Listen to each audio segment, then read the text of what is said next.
My name is Julien Matwawana. I'm the executive director of the African Nova Scotia Music Association, and some of the schools I've been to are the Carrefour, Caldwell Road, Admiral Westfall, Caledonia, Halifax Grammar, and Citadel High School.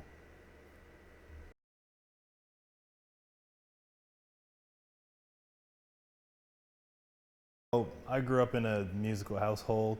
My father, Ed Matwawana, had a band called Afro Musica, which he started the same year I was born. So I was around music from before I could even walk, going to concerts, backstage, being in the room during band practice. It even got to a point where around 5 years old, I would fill in for my dad's drummer when he couldn't show up or when he was late. I just knew the songs that well, and I knew that you couldn't play them without the drums. So I, slid in and took over drums at a young age.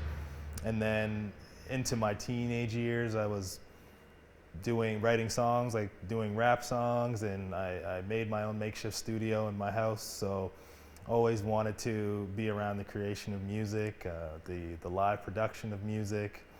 Been to a lot of festivals at an early age, award shows. So my brother has a band now, and he was a singer, vocalist from a young age as well. So we've always been influenced by my dad, Michael Jackson, of course, those type of icons in music, if you will.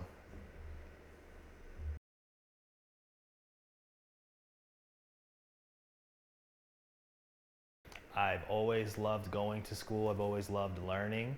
If I could learn for a living, I always say I would do that. And I was always excited about going to school and meeting new people and interacting. That was something that I enjoyed. My brother and I have gone to quite a few schools, especially in my younger days. So we started at Carrefour, the French school, so that's all French. And then coming from two parents, one's Jamaican and one is Congolese. So my dad spoke French, but he worked, late into the evening, and my mom was the one that helped us with our homework. So she wasn't fluent in French enough to keep that going. So my brother got a couple more years in French school than I did, but after that we went over to Caldwell Road over in Cole Harbor, and we're there until about grade 4, and then we moved over to the Westfall area where we went to Admiral Westfall Elementary School, Caledonia after that. My brother did some stints at, what was it? Can't remember the school's name, but it was another French school that at Carrefour had some of their kids going to before. I think they expanded the school. But yeah, we went from Admiral Westfall then to Caledonia Junior High. I went on a basketball scholarship for grade 10 to Halifax Grammar, and then I spent 1 year there and then finished my high schooling at Citadel. And then Bishop's University, I went to university.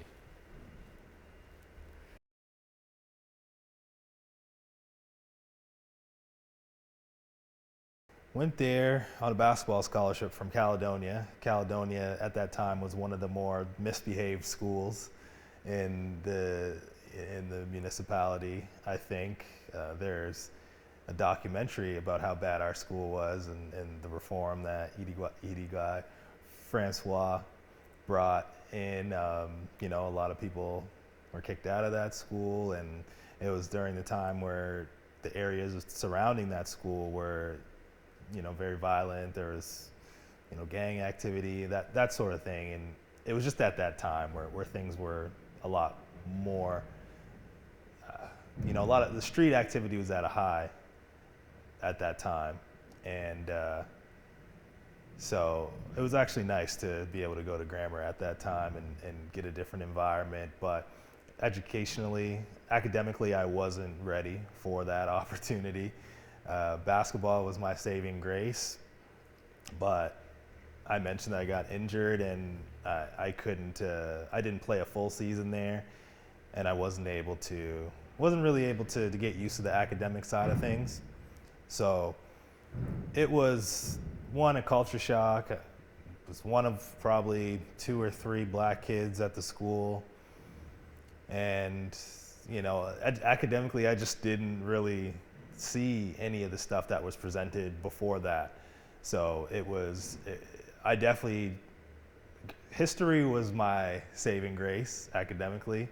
I went to university for history, so that's something that kind of held on throughout my academics. But Halifax grammar was just, it wasn't something that I appreciated at the time, but looking back, it was definitely the place that I went to that changed the trajectory of my life because of the high demand academically and just the people I was around, the kids.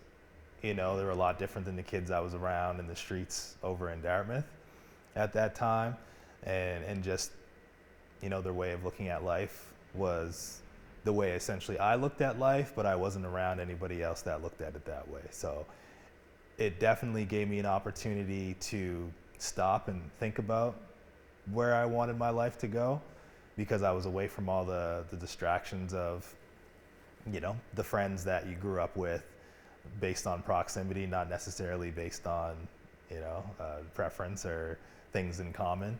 It was just you were influenced by the same things and lived around the same streets and areas, right? But grammar definitely gave me a work ethic academically that I took with me from there on out. And also it showed me that I needed to understand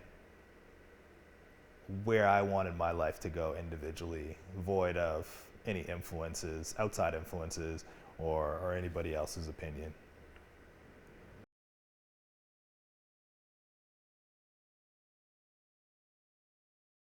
Other than Black History Month, man, I wasn't really seeing too much representation. If it wasn't for let me reframe that. I mean, culturally, yes, I saw a bit during Black History Month, but I'm a historian myself. I went to university for history, and I'm someone who just kind of does research on my own time without being forced to do it. And even the history that we're taught in our schools about ourselves is incorrect, inaccurate. So it's like, if you would have asked me this 10 years ago or 15 years ago, I would have been like, yeah, Black History Month, I saw my culture, I was shown it. But it's not really our culture, it's just bits and pieces of history that was injected into I guess the oppressor, or a Eurocentric version of our history. Things are very slavery heavy, but I truly believe that slavery was just an interruption in our history. It's not our history. So a lot of it was on the stuff that didn't really make me feel good about myself. I'm not someone who subscribes to the struggle. I'm someone who believes that our people are just as deserving as any other community, of nice things, of status, of excellence, affluence, all that stuff, abundance, luxury, and it's not based on your race, it's based on your mindset. And I just believe that we've been conditioned over a long period of time that there are hierarchies and places that certain people belong, but it all comes down to mindset. When you can control someone's mind, you don't have to worry about what they do, right? So I truly believe that representation, of course, we're, what are we, 5% of the population, Black people in Nova Scotia, so we're not going to see a lot of representation around us, but I think it is still important. The more Black people we can see in different positions, whether it's teachers, having a Black teacher definitely did help me when I went to Citadel. Like Malik Adams, having him as a teacher was amazing, because you can level with someone like that who understands your experience as a black man or as a black kid. But that's not going to be the majority of our experiences here in Halifax Regional Municipality. It just isn't. It's going to take time for us to get that diversity in education, especially as educators. But I do thank my dad for showing me different professions that I can at least have an example of, and it allowed me to be able to think bigger, think beyond sports, think beyond entertainment. Even though I'm currently in entertainment, it is a passion of mine, but it doesn't define me, and it shouldn't define, and what you are used to seeing shouldn't be the only thing that you think you can do. I believe in showing a black community options, because if you don't know what you don't know, right, how can you go towards it? How can you learn more about it, right? If the majority of what we see are people in the streets, or people who play sports, or people who do music, it's like you think that those are the only three options available to you.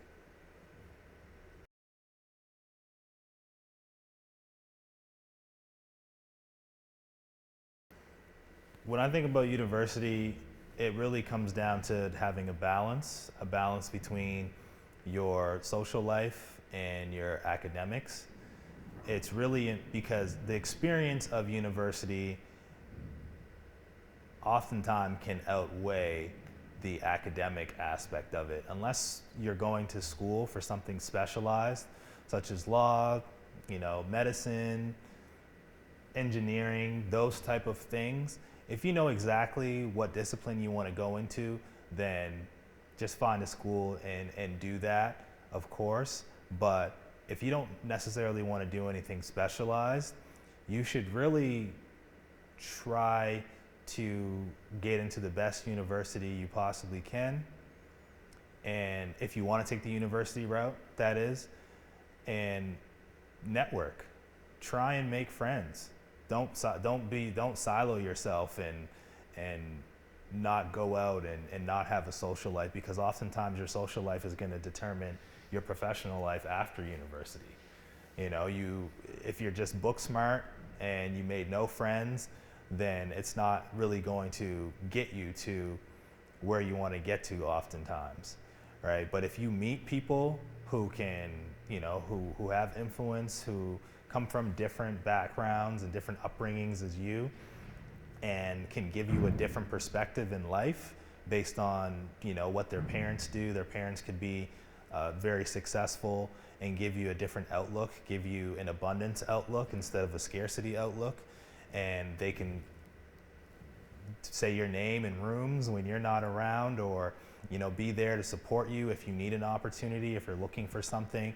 Then that's the value of university, is the networking opportunity and meeting people who come from completely different walks of life than you, and can catapult you into a different opportunity, or a different career, or an opportunity that you may not have gotten if you were just book smart and didn't make that friend, right? So that's what I feel about university. Either go specialized or go to network and make influential friends who can help you to figure out what you're ultimately going to do after university. But if you don't know what you want to do, then I don't recommend going to university. If those two things don't really jive with you, I would say go get a trade. Like, trades are not given the light that they should. You can be an entrepreneur and a business person extremely quick by getting a trade, and you can start making money right away and support a family and be your own boss and really do a lot more, a lot quicker. The university route is not really conducive to creating bosses. It's more so conducive to creating employees. That's one of the reasons why university was made, so that the leaders of industry could have people to run their businesses for them, right? But a lot of people who are CEOs or founders oftentimes didn't go all the way through school, especially the ones that we're all trying to be like, who are trendy at this point. So it's important for you to understand what your why behind the what. If you go to university, make sure you either go for networking purposes or a specialized discipline. If not that, then just go to college and get a trade. And at least you have a skill that you can leverage. Even if you do decide you want to go to university later on, at least you'll have some sort of direction.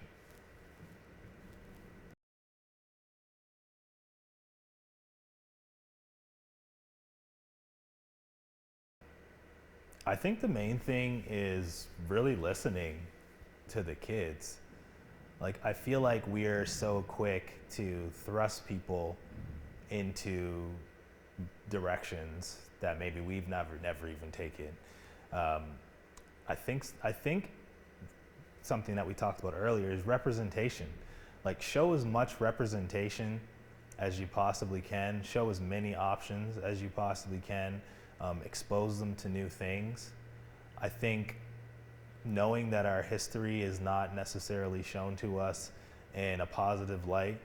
You know, we're taught about all the struggles that we've experienced as Black people going through school, instead of taught about the contributions that we've made to society and the innovations that we've brought, that everybody, all communities use, not just the Black community.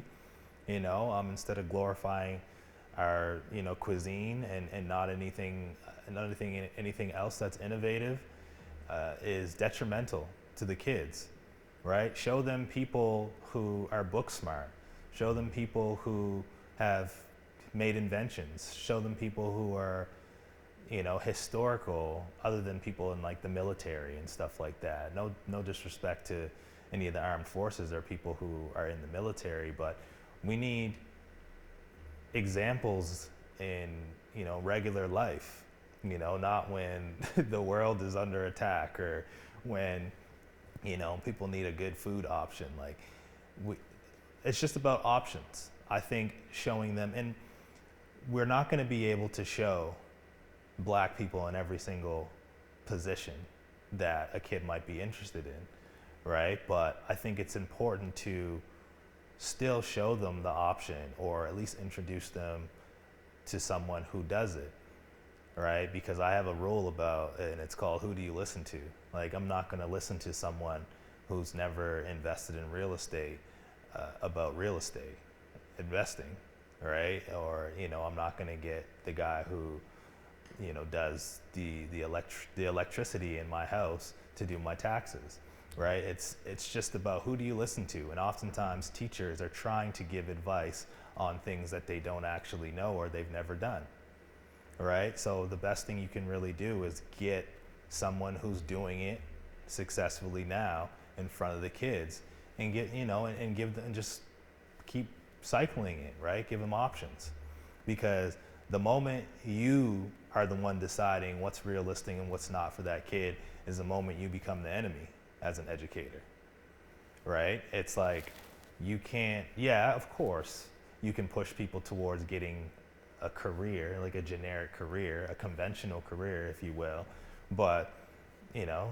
dreams aren't really built off of conventions, right? They're built off of your imagination, and no one's gonna be able to understand a kid's dream until that kid shows it to them, right? Everything seems impossible until it's done. So you really have to listen to the kids and see where they're gravitating towards, because I guarantee you can go in a room full of people and you ask them, well, you know, what was your dream when you were in elementary school, and probably a very small percentage of them will be doing anything that has to do with that field, because someone at some point told them what was realistic and what wasn't.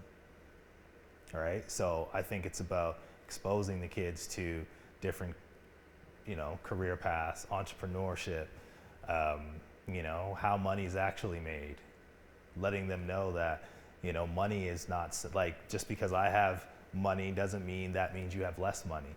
Like, it's just an exchange of value, right? If we decide our shoes are valuable and that's what we want to trade, then that's currency, right? We need to teach people about an abundance mentality, especially in the Black community, and not a scarcity mentality, because then it feels like, oh, someone else's success is detrimental to mine. And then that crabs in the bucket mentality comes in. Or, you know, hate and envy, which, you know, are some of the worst sins that you can commit.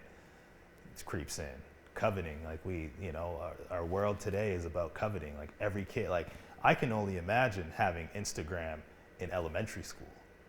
Like I didn't get it until end of high school going into university, and it was still a distraction. I still found myself on it in class, like those type of things. I can only imagine what kids are going through now. And all it is seeing the highlights of people's life and not seeing the reality of things. How you need to work hard, but you also need to work smart. You need to have definite purpose. Make a decision and go towards it, because social media brings shiny object syndrome, is what I call it. Oh, I'm going to do this, and then you see that. It's like, well, I can make a lot of money from that. Oh, and then you're doing everybody's a jack of all trades now. No one's actually great at anything anymore, right? And we're glorifying, or we're actually being conditioned to think that that's better than having one discipline and being the go-to person in that discipline, right? So it's important to really just be focused, because it's difficult today. There's so many distractions. And especially in our community where we're behind on a lot of things just based on systemic oppression, based on the interruption in our history in the Western Hemisphere. So it's even easier for us to get distracted and try and look for the shortcuts, things like that, right? So I think it's important for you to first let the kids dream, and then feed into that and push them, right? Like tell them to keep going, because eventually the universe will just move out of your way. You decide you want to be a cameraman, and if you do, you carry your camera around all the time and you start filming things, then people are going to know you to be a cameraman. That's how it happens. But if someone's like, nah, it's not realistic, that's not a career, you can't make money from that, then you're going to deviate from your actual dream and what you're actually passionate about. So that's what I say to educators. Let the kids dream.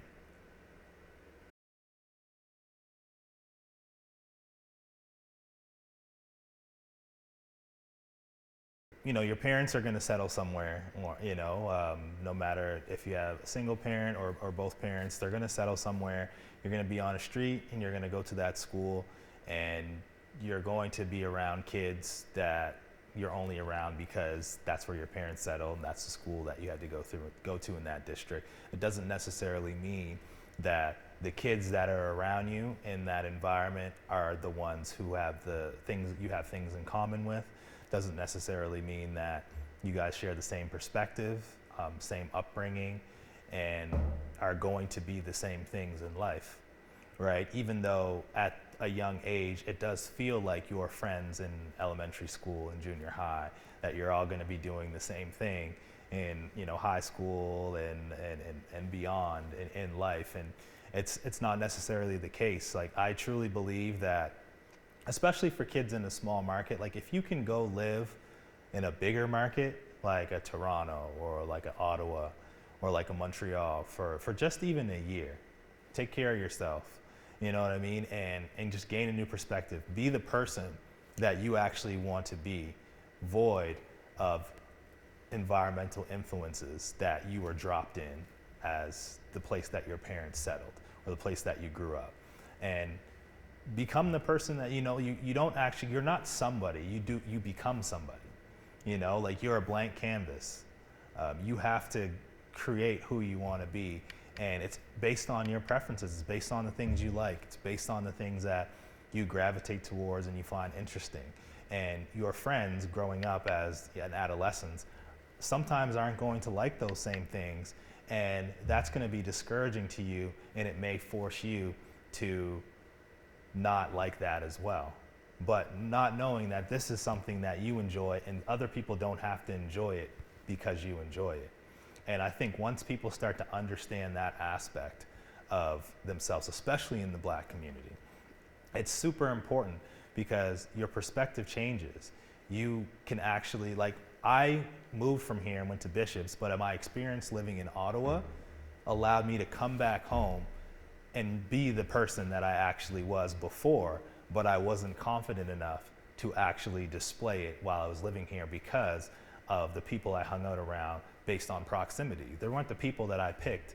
It was the people that was around me that we had surface commonalities, you know, black, sports, and these are the people that you think you have to hang out with. But no, like you can actually like and enjoy what you like, and other people don't have to. And you have to be comfortable and confident in being that way. Like that's why I say move to another market, because you gaining perspective about who you are, it's always about you. You need to learn, the best thing that you can do is learn about yourself. You know, things, yeah, you can always learn about those, but the toughest battle is to learn oneself. So if you can actually go away, be in a place where nobody knows you, so you can actually be yourself, and then come back confident and comfortable in yourself, because that's how you can actually provide impact and value for your community. When you're comfortable with yourself and you come back and you're not afraid to show it to your community. Because when you're born and you grow up in your community, people think they know you already. And it makes it that much harder for you to change, because it doesn't matter what people say, change is good as long as it's change for the better. Because we're not born finished. You know, we have to cultivate ourselves. We have to grow. We have to learn more. We have to gain wisdom.